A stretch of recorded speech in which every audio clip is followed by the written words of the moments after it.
But the health and safety, I'm going to make this, health and safety is boring subject, guys. It's very boring.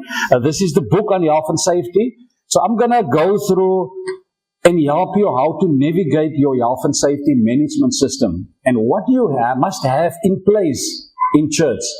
Now you're going to say, but we're church, why do we need health and safety? But you also have full-time staff working for you. And by default, you must comply to the entire act. The Sally Point Hotel, one of the favorite ones here in West Coast, it burned down now in December, 133 people without work. And that is because of a fire incident. So we're going to discuss that through our presentation. As I say, as an introduction, you must just do the bare minimum that is required in a church. Okay? Most churches start with a health and safety management system. And I'm old school, I like to demonstrate. You must have a file like this. Every church must have a health and safety management system like this. I'm going to leave this at the back, but you can just have a guide. You can take pictures of it. There's no copyright. You can have pictures of the index. And that all churches must have that. A lot of churches start with this, but then they don't maintain it. And it's easy to maintain. It's not rocket science. You don't need all that spreadsheets and stuff. It's a basic tick box that you've got to go through. And we make it very easy for you guys in that. The church that at the moment is way before any other churches in terms of health and safety, I must confess, it's the Old Apostolic Church. We do all their health and safety. They had a park here at the old Tigerberg Zoo, to give you guys an idea. They've got a family park there. If they change a tank, nobody can start working there unless we sign off. That is how serious that people take health and safety. The asbestos abatement regulation was changed a few years ago. Then the CEO, their secretary guy, called me in and said, listen, Stephan, we want to pay you a day rate. Come have a chat with us regarding the abatement regulation that my architects and people is informed about the implications of this asbestos abatement regulation. That is how serious that people take health and safety. We do regular training for them, etc., etc. But then go back to the legislation, and there's a lot of legislation that can kick in here. And as I said, I'm going to give it to you basically a management overview. The first one is the Occupational Health and Safety Act. And it's this act, okay? If somebody worked for the church, this act kicks in, Occupational Health and Safety Act, okay? Then the second one is the Compensation for Occupational Injuries and Diseases Act. And that act is basically when somebody gets injured during work hours, that act kicks in. So, for the sake of time, I'm just going to give you 3 pointers. Even if you take nothing home today, as the pastor said, you must take this home. What is an injury on duty for the full-time staff at church? There must be time and date, like Friday. There must be personal harm, and it must be work-related. Okay? So to make it, if person work for this church, you can't go to, what is this, red hanger, say like Edgar's? That's not work-related. You guys understand? It must be work-related. Pastor sent you to get petty cash, work-related. If you're injured, you will be covered in terms of that legislation. So that's legislation 2. Legislation 1, to go back to legislation 1, it tells you must have systems in place. Occupational Health and Safety Act, you must have a file. And Section 8 says you must have systems in place, and that is what that file is all about. The next act is the Compensation for Occupational Injuries and Diseases Act. That's my favorite act. And it was called in Afrikaans, soos 'n jammerwet. The guy had an injury, so is he going to get compensation? How are we going to pay for the medical bills? And that is what that act is all about. Then the next act is your Sports and Recreation Events Act. And that act is a new act, and that talks about events. If you have an event, must you apply for an events permit. If you follow Facebook, you see Sammy Weber, one of the VGR ex-players. He also did a lot of workshops here with Richard Caesar, and Albert will know about that. He had a show that was cancelled on Friday in Stellenbosch because the event application was too late. Okay? So if you have a church, and in terms of law, you've got an occupancy certificate, but you want to have a bazaar or something at church, you must apply. More than 250 people, you must apply for an events permit. Council can stop your event because it's got the public, crowd control, all of that. You must apply 21 days before the event. You must apply to council. And very importantly, rather get what we call a population certificate. Like this event here is purpose-built. So they've got an occupancy certificate and a population certificate that said we can host 2,000 people. Then there's no need for an events permit. So that's in short what legislation we cover. But then there's a lot of onus that's been put on the owner of the church or the leader of the church. And the question will always be asked, who's in charge of the church? And even at schools. And the layman's tale is the person that's in charge of the day-to-day running of that church. And obviously the highest person, the pastor, the senior pastor, the general, people have fancy names now, that person is responsible and ultimately will go to court if somebody died at church while working, or there is an event where member of the public or visitor get injured at church. Okay? Or then your procedure is basically a procedure how you will handle your health and safety during that period. So you will typically have, and said, we have 24 full-time staff members. They will be managed by the following person. If we have more than 20 people, we will form a health and safety committee. We will have emergency team. That is your procedures, like an essay type. Okay. If you don't have more than 20 staff, full-time staff, then you don't need a health and safety committee. Okay. So if you have got 20 people or 21, please fire one person that you can stay under 20, because then you've got to have safety meetings every 3 months, okay? Risk assessment. Why do they need a risk assessment? If the Department of Labor visit your church, they're going to ask you, did you do a risk assessment? Believe it or not. You must have a risk assessment. A risk assessment can be 1 page, guys. So for instance, this church will have, typically, what is the risk of this church? It will be robbery, because people see this building and they see money. You guys understand that? Coffee shop. So there must be a little risk assessment that said, how are we going to handle our finances that come in on Sunday? When you inspection the registers, a church don't need a lot of inspections. The basic stuff that the church need is basically your first aid, your fire stuff needs to be checked monthly. Then there's hand tools, portable tools. And that's about that in terms of church registers. You don't need, and again, your safety rep only need to be formed when you've got more than 20 people. Stay away from a safety committee, because then you've got to maintain it. Okay? Then what I recommend to companies is the people that service your fire extinguisher, get a fire certificate, an annual fire certificate from them. Okay? There is, thank you very much, there is a narrative that fire stuff needs to be checked 6 monthly, suppression systems, fire stuff, it needs to be checked annually.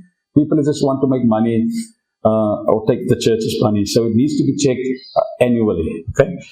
Then contractors agreement, I'm not going to talk about that because there's a slide that talks about that, and that one is it's the culprit of health and safety, and I'm going to spend time on that one.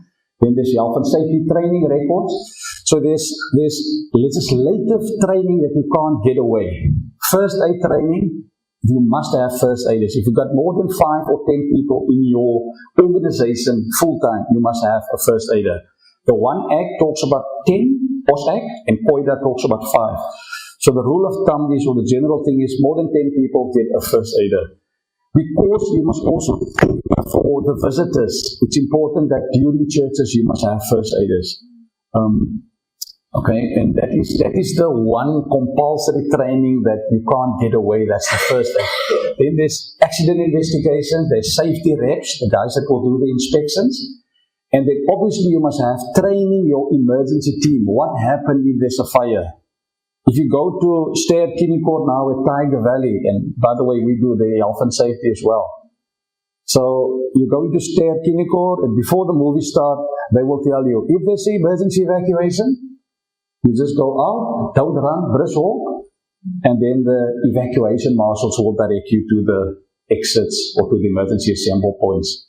So, guys, what I'm trying to say is you don't have to turn your business or church around. It's just basic stuff to navigate and get it right. I mean, Tiger Valley, we bust in children and they get some breakfast afterwards just during holidays to do an evacuation at Tiger Valley. But we do it at 7 o'clock in the morning. Because you can't have a businessman coming there to the bank to change, and then he must evacuate, and he might be on a flight to Joburg as well. You guys understand that? So you must do your training, and it's all about the reasonable man. What would a reasonable man do to prevent this incident or accident? And the Act also tell you, you must be prepared in any emergency situation. Okay? Then there's a COC that you need. As an electrical compliance certificate, you need an occupancy certificate, and then the population certificate. That is the amount of people that your church can host, like Artscape as well. They are purpose-built buildings, so they don't need events plans. When they have a makiti or something outside, then we will apply on their behalf for an events plan. But in the building, they've got a population certificate. How do you get a population certificate?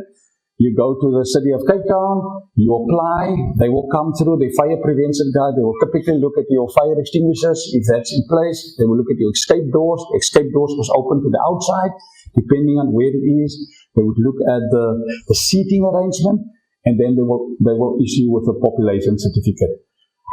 If you rent a building, then it's a bit different, but then the onus is on the owner of that building or that school that they comply to legislation and to all the three legislation that I've mentioned in the beginning.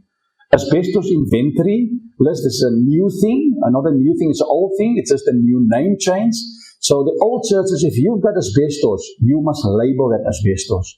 Important thing is to get a specialist in that they do identification and mark that as asbestos. Contractors. I want to spend a few times with contractors because this is the guys, the most calls we get from pastors and said, listen, we've got this contractor and he fall through the roof. What can we do? I said, ask him not to go to church anymore. Okay? So the important thing is there's no systems in place. You understand? Churches normally take the cheapest quote and said, listen, you go fix our roof and winter is coming now. And that contractor then appoint another contractor to do that work on his behalf. This is what happened in Cape Town. So churches must have a vetting procedure. And that vetting procedure will say, listen, here's our 10 contractors. They must have a letter of good standing. Because if that guy fall, I want to actually bring this a little bit home. I don't think anybody knows or people is not familiar with what happened. If you appoint somebody to work at your house and that person fall through the roof while replacing your geyser, you guys know what to do? And he died, for instance. Do you guys know what to do? You can't pray for him that time. What can you do? What? Yes. Yeah. I've got a lot of stories, but for the sake of time, I can't go through this. When I present this to UWC and Brian O'Connor said, no, Stephan, what I'm going to do is I'm going to let my wife appoint everybody in future. So you must report, if the guy died, you must report it to the police. And then they come out and said, what did the guy do that was repairing or replacing your geyser? He was repairing a geyser and this act kicks in. Scary, guys? But then you must then comply to that. So now we say, contractor one, you're the plumber. You understand the rule. This is the changes in legislation. You sign a form. Now we have contractor two that look after their gates and stuff. Then we have contractor three, that's their plumber. So you can't expect the plumber to come out in the night, 12 o'clock, fix a burst geyser and have 50 forms. You guys understand? The church have already inducted these guys. So all that they do is a one-page risk assessment and say, this is the risk. And they go on. If that guy get injured, the church will be cleared in terms of legislation because they've passed, tick all the boxes in terms of reasonable, practicable, informed, duty to inform, all of that stuff. You guys understand? If your contractor don't have workman's compensation, they will be deemed as your contractor. Go further, if that guy died at church or partial disabled, and as I said, the COID Act I know out of my heart, out of my head, that's one of my favorite acts. Then what's happening?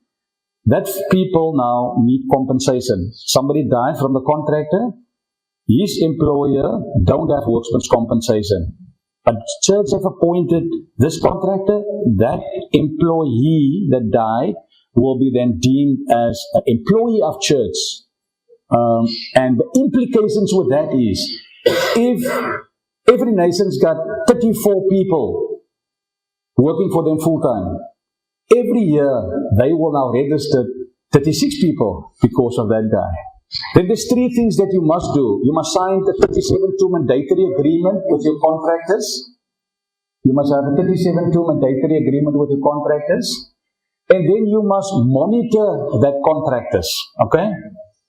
Now, you're going to say, Stephan, I'm not a contractor. I'm not a safety guy. How must I monitor these guys? But get somebody in the office that just go around. If they change your UPSs now, or they change your fire suppression system, go take a picture, send Albert, go check if these guys' cables are compliant, that type of thing.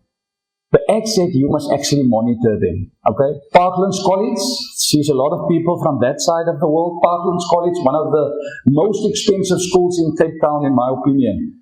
Their school was stopped one day because the window cleaners fall from the ladder. And the owner of the school phoned me, I think he's from Switzerland, Mr. Raj. Stephan, can you help me? Is it Raj? Is it Raj, no? Yes.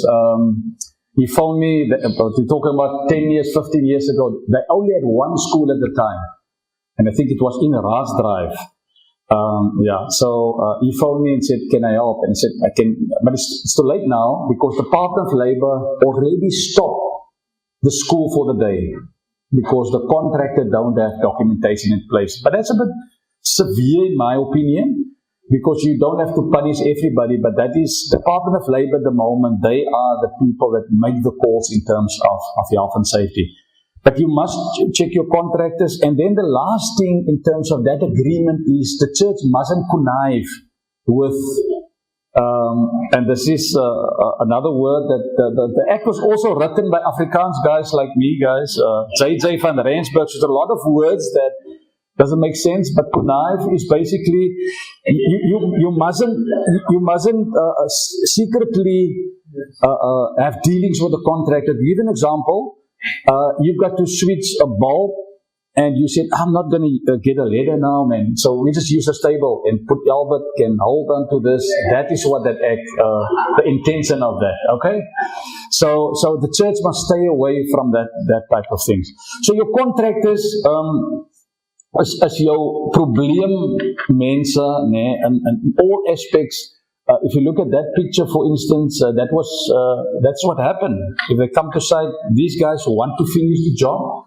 Then the second picture is your fluorescence. The third picture is again the Old Apostolic Church that is here in Bell and close to Tiger Valley. I can't remember that church's name, where we stopped that contractors for the scaffolding that they were using. And then on a Sunday, I drove past Toyota, and this is what happened. Look what happened on a Sunday. But this is contractors, because they want to get the job done, put that signage up, and they can put the invoice in. And you must have basically controls of that. And then emergency preparedness. Also a lot of confusion about that. So if you've got more than 20 staff, you must have a safety committee. But again, only more than 20 staff. Then you must form a safety committee. So the confusion out there, the safety committee is part of the emergency team. No. Your emergency team is only people that are going to respond to emergency. And your emergency team consists of your firefighters, your emergency coordinators, and your marshals. That is your main three people that runs an emergency team. And then there's specialized stuff. So if you got to 2000s, then you must have a VOC area and all that. But for this presentation, I'm not going into all of that. So what I'm saying is your emergency team needs to be trained. A guy must know, the emergency coordinator must make a sound, or he must make that command and said, guys, there's a fire on the left-hand side, we must evacuate at, say, Land Rover side or to the northern side. Okay? Then, important thing is to have reflective vests for these emergency teams, that you know exactly who's orange, and the emergency coordinator might have green, or vice versa. Okay? Then also important that in terms of the community safety fire bylaw, that somebody check these systems every 6 months. So if you have a PA system, you've got your fire suppression systems, they must check that every 6 months, but that can be done internally. Okay? And then a drill needs to be arranged. Again, as I said, that can be done. You can decide, your policy can decide when that drill must happen. We did this emergency evacuation for these people at the time when the hall was still 5,000. And that was, I think, 2012, 2013. And recently, the last picture there, we did the emergency drill at Stellenbosch, where the Bible school was actually. So, at the time, and we just did the emergency evacuation for that cluster. So what happened is that when you do these drills, it needs to be that you check first your equipment. Emergency coordinator will make the sound. Everybody brisk walk, no running. Get to the roll call, check if everybody is there. The evacuation marshals will go back and check if everybody's in, check the visitors register, and that's that. Say that in conclusion, Kofi Annan, Secretary General of United Nations, said, safety and health at work is not only sound economic policy, it's a basic human right. Thank you very much.